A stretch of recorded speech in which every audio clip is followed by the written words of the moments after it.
kiganiro n'aba basore iyo uzanye ingingo yo gushaka bagira batya, naho iyo muganira bagira bati wamuretse wandetse nge nkamanza ngakora ubushakashatsi bwanjye none narangiza nkahubwira niba nashuti shaka ikoti.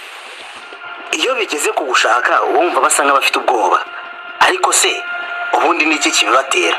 Inkono ihira igihe. Ariko mu bijyanye n'ubuzima bwa muntu burya ngo yirengeje 35 iba yapfubye ku bagabo.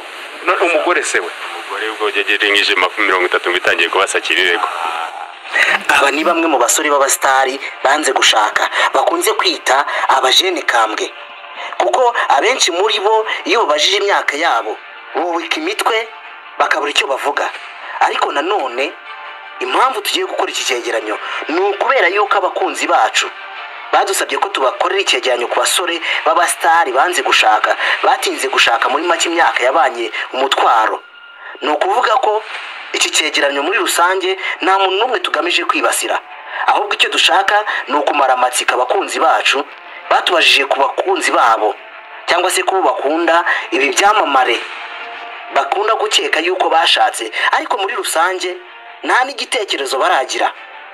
Dore yuko iyo ubabajije ubyumva mu kiganiro cyabo aho bakunze kwifashisha imwe mu mirongo ya Bibiliya nk'umwe dusanga mu Bakorinto ugira uti gushaka ni byiza ariko kudashaka bikaba byiza cyane kurushaho. Aho ngaho ni mu rwandiko rwa mbere Paul yandikiye Abakorinto ibice 7 ku murongo wa 38. Ariko nanone hejuru haragira ati niba hari umuntu urarikira umwari akumva ko iryo rari rizamutera kumugirira ibidakwiriye amurongore kuko ari nta cyaha abakoze. Ariko wamaramaje mu mutima we akaba adahatwa n'irari ry'umubiri we kandi akaba ashobora kwitegeka, nahitamo kwirinda uwo mwari azaba akoze neza. Nuko rero kubw'ibyo urongora akora neza ariko utarongora niwe urushaho gukora neza. Twihuse cyane reka duhere ku musore w'imyaka 51 Irunga Honje wamenyekanye ku mazina ya Pastor Fake Tukote n'andi menshi bitewe na filime yagiye akina. Yavutse mu mwaka w'1972 avukira mu gace ka Lubumbashi muri Repubulika Iharanira Demokarasi ya Kongo. Ubu ngubu we kuri we yivugira ko yuko ari imanzi, urukundo rwe nta muntu n'umwe wigeze arukoraho, ruracyari rwose muri makeya. Yakinye filime nyinshi zagiye zimenyekana nka Operation Turquoise, Ibitambo, Vanessa, Inkoni y'Imana, City Made niyamumenyekanishije cyane yabamenya, ndetse n'izindi nyinshi yaziye akina. Yatangiye kariyeri ye ya filime mu mwaka wa 2006 kugeza 2008 ari naho yakinye filime yamenyekanye ya Operation Turquoise. Yaje guhagarikamo gatoya agaruka mu mwaka wa 2010 ariyo yakinye izo zindi twababwiye. Ku bijyanye n'amashuri yize muri segonderi yize ibijyanye n'amashanyarazi, naho muri kaminuza nubwo atayirangije yize ibijyanye no gukanika imashini zo mu nganda. Ikindi kintu twakubwira nuko rwose ku bijyanye no gushaka ntabwo abikozwa, dore ko aba ameze nk'usigasira impano ye cyangwa se akivugira ati gushaka ni byiza ariko kudashaka bikaba byiza kurushaho. Ati ndi tayari, ubushobozi ndabufite ndetse n'ubushobozi bw'urukundo ndabufite. Bivuze ko isaha n'isaha nabona umukunzi twemeranyaho rwose namuha ku rukundo rwanjye rukiri vierge, dore ko nta n'umuntu n'umwe urarunoshaguraho uko yiboneye kose, ruracyari vierge kandi uwo nzaruha azaba aguye ahashashe. Undi musore umugwa mu ntege yitwa Nitegeka Gracian, abantu benshi bamwita Papa Sava. Afite imyaka 45 dore ko yavutse ku itariki 25 z'ukwezi kwa 11 1978. Yamenyekanye ku mazina menshi atandukanye harimo Seburikoko, Papa Sava, Sekaganda nk'izina yatangiye akina bwa mbere amenyekanaho dore ko yakinye mu 2010 muri filime bita Zirara Zishya. Nakubwira ko Papa Sava ubundi impano ye yatangiye kumenyekana hagana mu 1995 ubwo yari arimo asoza amashuri y'abanza, dore ko uyu mugabo yakunze gukora akazi kagiye gatandukanye. Yabaye umwarimu muri Fawe Girls School, aza gukora kuri RBA nk'umunyamakuru, nyuma gato yaje kugenda akina mu Ndamutsa. Uyu musore utarigeze urukundo na rimwe ntiyigeze agerageza no kugaragaza niba ari umuntu wigeze gukunda naho, dore ko kugezana n'iyi saha umuntu yamubajije ibijyanye no kuba atarashatse akunda guhita kunja isura. Ari nayo impamvu uyu mugabo nawe akomeje kugenda yibazwaho ku myaka igera kuri 45 afite.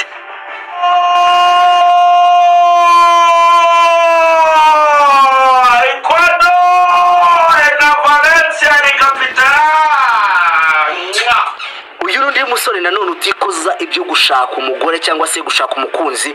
Uyu nta wundi ni Rugangura Axel wamenyekanye cyane cyangwa se ukunda kwita amazina nka Bombo Shokora. Akaba yaramenyekanye cyane ku bijyanye n'ubusesenguzi ndetse no kogeza umupira w'amaguru.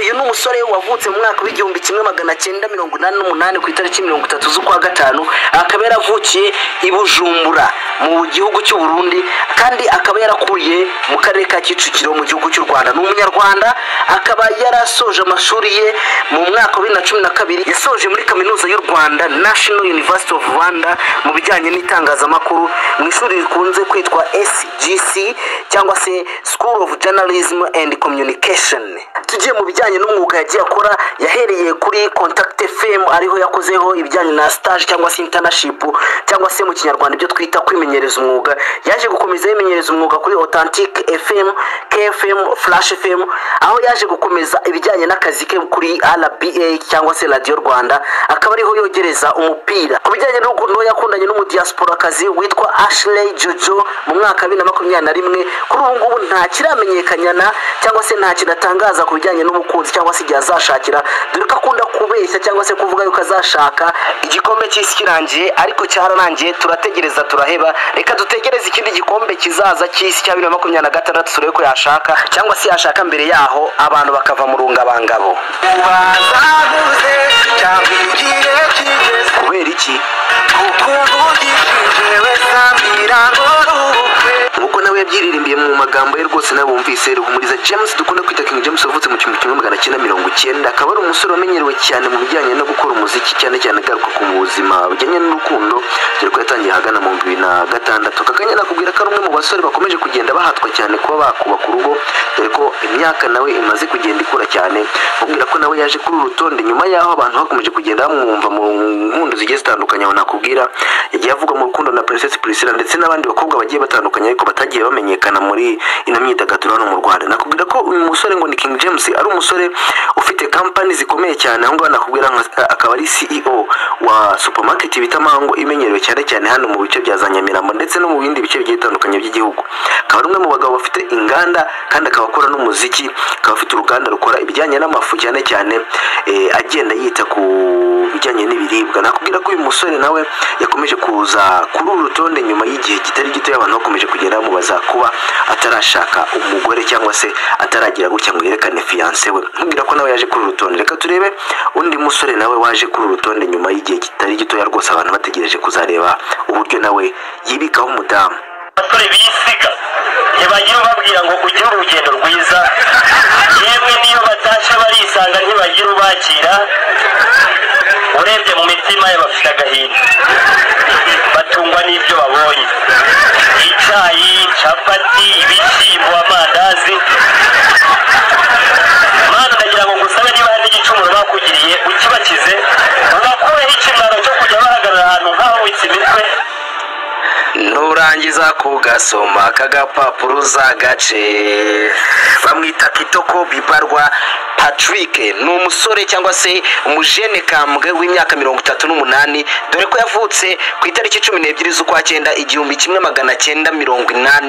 1985. Yagiye avugwa mu rukundo n'abantu benshi bagiye batandukanye, dore ko hari n'umuntu ukomeye cyane cyangwa se umukobwa w'umuntu ukomeye cyane yigeze kuvugwa mu rukundo, ngira ngo abenshi twakuze tumwumva cyangwa se tumuzi. Reka twikomereze ku bijyanye na kariyeri ye. Yatangiye kuririmba guhera mu mwaka wa 2007 kugeza mu mwaka wa 2013 niho yabaye nk'usubika umuziki we, dore ko yavuze ko ahagaritse umuziki ku mpamvu itazwi. Ku bijyanye n'urukundo yagiye avugwa mu rukundo na Kizima Joella, ni umukobwa wavuzwe cyane na Kitoko mu rukundo ubwo yari yaragiye kwiga mu gihugu cy'Ubwongereza, akaba ari naho yasoreje amashuri ye ya kaminuza, ni naho ndetse n'ubu ngubu akibarizwa. Twavuga yuko abakunzi be bakomeje kwibaza ese azaduha ibirori ryari, ese ni gihe ki azakorera ubukwe.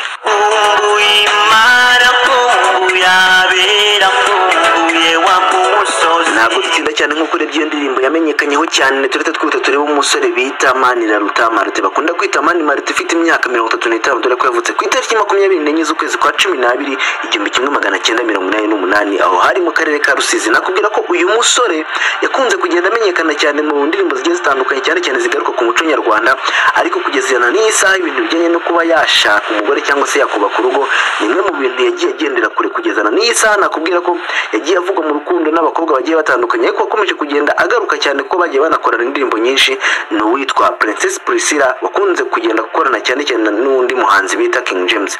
Nakubwira ko uyu musore akenshi yatangiye mu muziki we ahagana mu 2000 ariko yaje kumenyekana neza ahagana mu 2006 ubwo yakoraga injyana ya Afro Fusion. Akakanya nakubwira ko umwe mu basore nanone bakomeje kugenda bazamura ibijyanye n'indirimbo z'umuco nyarwanda, ndetse akakanya nakubwira ko nakomeje kugenda yibazwaho akazoza ke mu kuba yashaka umugore cyangwa se mu kuba yakubaka urugo.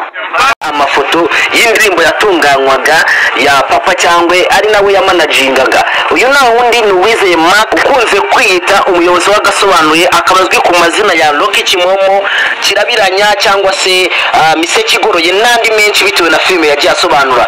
Abantu benshi bagira amatsiko ku bijyanye n'urukundo rwe cyangwa se ku bijyanye no gukora ubukwe bwe, dore ko yigeze no kuzana imvugo ya nta gikwe cyangwa se nta kudohoka ku basore benshi, kuri ubu ngubu ikaba itagikoreshwa. Icyo twabwira kuri Rocky Kirabiranya cyangwa se Kimomo yavutse ku itariki 24 z'ukwa munani 1991, akaba yaravukiye ku Muhima akaza gukurira ahazwi nko mu Gatsata, akaba akunda no kuvuga cyane muri filime agenda asobanura. Ikindi wamenya kuri uyu musore udakozwa cyane byo gushaka nuko ni umusobanuzi w'amafilime, akaba mu businessman cyangwa se urwiyemezamirimo, akaba ugenzura cyangwa se uwita ku mpano z'abahanzi, ndetse akanavuga rikijyana ku mbuga nkoranyambaga. Ikindi wamenya kandi kuri uyu musore nuko afite company ya Rock Entertainment itunganya amafilime ndetse yita no ku bahanzi, ndetse akaba afite na Kimomo Safari ifasha abantu kugenda basura uduce tugiye dutandukanye tw'igihugu cy'u Rwanda cyangwa se ba mukerarugendo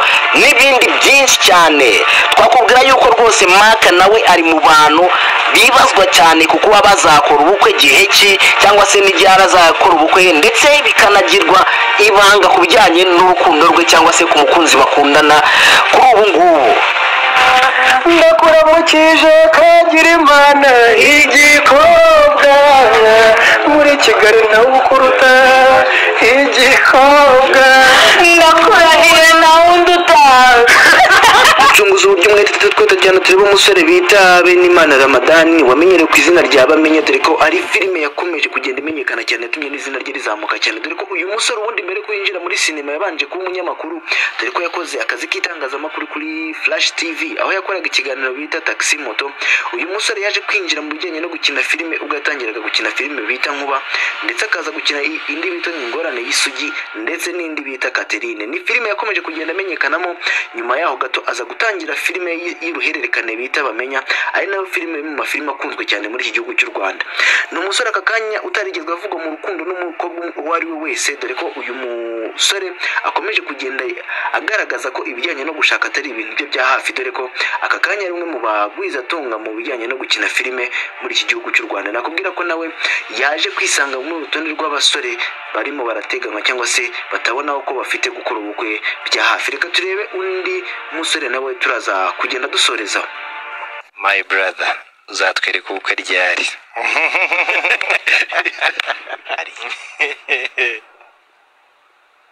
Ni icyo cyonyine nasubije nanjye.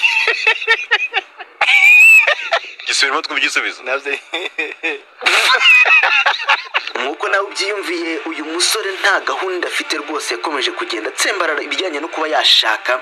Akubwira ko ari umusore bita Israel Mbonyi Cyambo, ni umusore wavutse ku itariki 20 z'ukwezi kwa gatanu 1992, akaba afite imyaka 31, yavukiye Murenge mu gihugu cya Kongo aho yaje kugaruka mu Rwanda rwose agakomeza n'amashuri, dore ko yaje kujya kwiga mu gihugu cy'Ubuhinde, ariho yaje no gusohora indirimbo ye ya mbere akayita Number 1. Indirimbo yatumye amenyekana cyane kugeza n'isaha rumwe mu bantu baririmba indirimbo zo kuramya no guhimbaza Imana bazwi cyane.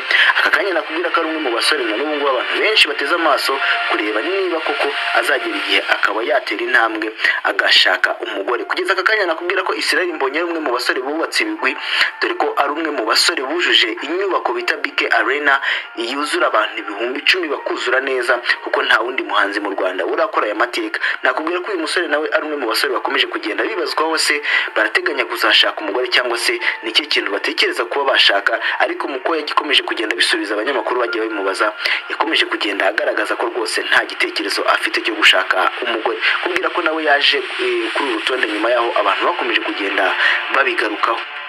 Nakubwira ko twagaruka ku bamwe mu basore bazwi hano mu Rwanda bataragira gutya ngo batere intambwe babe bakerekana abakunzi babo cyangwa se bashaka abagore, ari nacyo kintu turimo turagenda twibandaho. Ni benshi twakomeje kugenda tubona, ariko twaguhitiyemo abangaba bakomeje kugenda ubona. Niba ari twibagiwe nawe watubwira muri commentaire hasi kugira ngo nawe tuzamugarukeho mu kiganiro cy'ubutaha. Nkubwira ko tukomeza kugenda tubagezaho ibyegeranyo bigiye bitandukanye, cyane cyane bigaruka ku byamamare bigiye bitandukanye hano mu myidagaduro mu Rwanda ndetse no mu karere u Rwanda ruherereyemo.